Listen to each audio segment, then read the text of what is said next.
23 जुलाई से शुरू हो रहे इस साल ओलंपिक्स खेलों में भारत के ओडिशा के आदिवासी समाज से हमारी सुपरस्टार एथलीट दूती चंद होंगी गोल्ड मेडल की उम्मीद। जिस तरह से दूती ने अपने खेल और अपने लिंग की पहचान को लेकर देश के सिस्टम से, वैश्विक संस्थाओं में और अपने परिवार से भी लड़ाई लड़ी है, वो रोंगटे खड़े करने वाली कहानी है, उन्हें सैल्यूट करने वाली कहानी। ओलंपिक्स में तो हमारी मेडल होप है ही वो, साथ में ओडिशा सरकार ने उन्हें देश का सर्वोच्च अवार्ड खेल रत्ना के लिए भी मनोनीत किया है। पिछले साल वो अर्जुना अवार्ड जीत चुकी हैं। देखिए संक्षिप्त में उन्होंने कैसे जाति और पितृसत्ता की बेड़ियों को तोड़ा और वो 25 वर्ष की उम्र में ही हर युवा के लिए एक ग्लोबल रोल मॉडल बन चुकी हैं। पर एक छोटी सी पहले अब अपील कर दे, अगर आपने अभी तक हमारे चैनल को सब्सक्राइब नहीं किया है तो सब्सक्राइब ज़रूर कीजिए, बेल आइकन दबाइए नोटिफिकेशन पाने के लिए। और अगर आप कर चुके हैं सब्सक्राइब तो अपने दोस्तों के साथ, परिवार वालों के साथ ज़रूर हमारा चैनल शेयर कीजिए। आप हमारी शक्ति है, हमारी शक्ति और ज़्यादा बढ़ाइए। तो पिछले महीने ही दूती चंद ने इंडियन ग्रांड प्री, जो देश की सबसे बड़ी एथलेटिक्स की स्पर्धा है, उसमें अपना ही रिकॉर्ड तोड़कर ओलंपिक्स में, टोक्यो ओलंपिक्स में जगह बनाई थी। पर क्या आपको पता है कि दूती 2016 ओलंपिक्स में 36 साल बाद भारत की पहली महिला बनी जो 100 मीटर रेस में दौड़ी थी। 1980 में बहुजन समाज की ही पीटी उषा ने भाग लिया था 1980 के 100 मीटर रेस ओलंपिक्स दौड़ में। ओडिशा के आदिवासी इलाके में काफ़ी गरीबी में पली बड़ी दूती चंद 7 भाई बहनों में से एक थी वो, किंतु अपनी काबिलियत पर विश्वास करके उन्होंने स्कॉलरशिप अर्जित करी और स्पोर्ट्स हॉस्टल में केवल 10 साल की उम्र में दाखिला पाया। धीरे धीरे अच्छा परफॉर्म करते करते सालों सालों लग गए, पर वो स्टार ज़रूर बनी। सबसे मुश्किल पल उनके करियर में आया जब उन्हें खेल के सबसे बड़े अंतर्राष्ट्रीय न्यायालय कोर्ट में केस लड़ना पड़ा।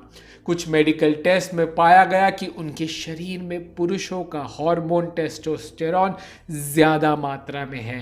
इस अवस्था को हाइपर एंड्रोजेनिज्म कहते हैं। ऐसे खिलाड़ियों को खेलने नहीं दिया जाता।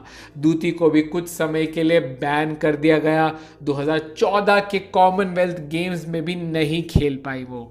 दूती के पास अब 2 विकल्प थे, या तो वो टेस्टोस्टेरॉन कम करने के लिए सर्जरी कराती या कोर्ट में केस लड़ती। उन्होंने कोर्ट में केस लड़ा और जीत गई, और जैसा कहते हैं रेस्ट इज हिस्ट्री। वो पूरी दुनिया में मिसाल बनी ऐसी महिलाओं के लिए जिनके शरीर में टेस्टोस्टेरॉन ज़्यादा होता है कि ये भी नेचुरल बात है। इस पे स्टिग्मा, रूढ़िवादी बात नहीं होनी चाहिए, बल्कि एथलेटिक्स की अंतर्राष्ट्रीय संस्था को अपने नियम बदलने पड़े इस चीज़ पर। इस न्याय की लड़ाई के साथ ही दूती पहली स्पोर्ट्स एथलीट भी बनी है, जो भारत की पहली स्पोर्ट्स एथलीट जिन्होंने पब्लिकली डिक्लेयर किया कि वो लेस्बियन है, LGBTQ समाज से आती हैं, एक समलैंगिक रिश्ते में हैं।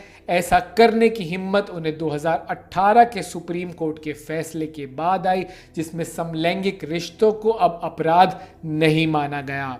उनके परिवार ने ये स्वीकार नहीं किया, दुखद बात है, पर उन्होंने अपनी पहचान, अपनी सच्चाई को, अपने अंदर की पहचान को अपनाया, इसलिए वो देश की युवाओं के लिए आइकन है। एथलेटिक्स एक बेहद ही मुश्किल खेल है जिसमें मिली सेकेंड्स के फासले से विजेता तय होता है। आज़ादी के बाद से भारत ने एथलेटिक्स में कभी ओलंपिक्स मेडल नहीं जीता। मिल्खा सिंह और पीटी उषा काफ़ी पास पहुंचे थे, पर मिली सेकेंड से रह गए थे। तो हमारी उम्मीद, सारी उम्मीद अब दूती चंद से है। दूती ने कहा है कि वो दूती चंद का वो दूसरा दूती चंद 2.0 रूप देखेंगे, एक नया रूप, एक नए एथलीट का रूप। और बहुत आशाएं हैं कि वो एक आदिवासी समाज की, बहुजन समाज की बेटी ये गोल्ड मेडल ओलंपिक्स में, एथलेटिक्स में ज़रूर लेकर आए। हम फिंगर्स क्रॉस करके वीडियो बना रहे हैं। तो आप इस वीडियो को ज़्यादा शेयर कीजिए इस ग्लोबल आइकन की जिसके बारे में कम बात की जाती है, उसको सबके साथ, इस कहानी को सबके साथ शेयर ज़रूर कीजिए, लाखों लोगों तक ये कहानी ज़रूर लेके जाइए। साथ ही हमारे चैनल द न्यूज़ बीट को सब्सक्राइब ज़रूर कीजिए, बेल आइकन दबाइए तुरंत नोटिफिकेशन पाने के लिए। जैसे ऐसी महत्वपूर्ण खबरें हम करते रहें आपको तुरंत नोटिफिकेशन मिल जाए। आप हमें फेसबुक, ट्विटर और इंस्टाग्राम पर भी ज़रूर फॉलो कीजिए। शुक्रिया।